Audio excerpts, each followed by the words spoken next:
Hello everyone, good morning. চলে আসলাম স্টেশনে, আমি ট্রেন ধরে এখন চলে আসলাম বাড়ি, আমার বাপের বাড়ি চলে আসলাম। আর এসেই দেখো ফোন নিয়ে বসে পড়েছে। এই জন্যই তো দিদুন বাড়ি খুব ভালো লাগে। আর এই দেখো কি সুন্দর একটা গিফট বক্স রেখেছে, ট্যালেন্ট আছে বলতে হবে, আমার মেয়ে তো নাকি। ওদিকে সিরিয়াল দেখতে ব্যস্ত। বাবা 8:30টার সময় আসলো, নাচতে নাচতে এখন যাচ্ছি ভি-মার্টে, ওর জন্য নাকি জামা প্যান্ট কিনতে হবে।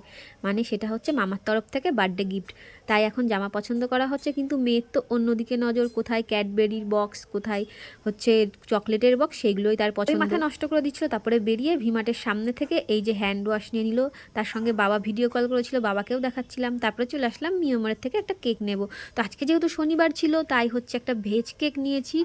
তো ওর পছন্দে নিইনি, কারণ ওর পছন্দের এটা দামটা একটু বেশি ছিল। তাই আমি একটা ছোট্ট কেক পছন্দ করেছিলাম, যেটা খেতে খুবই ভালো ছিল। তো সেই কেকটা নিয়ে নিলাম। সেটাই আমাকে বলছে সবসময় তোমার পছন্দের নেওয়া হবে, তোমার জন্মদিনেও তোমার পছন্দ, আমার জন্মদিনেও তোমার পছন্দ। যাই হোক, বাবাকে নালিশ করছিল, যাই হোক একটু রাগ হয়ে গেছিলো।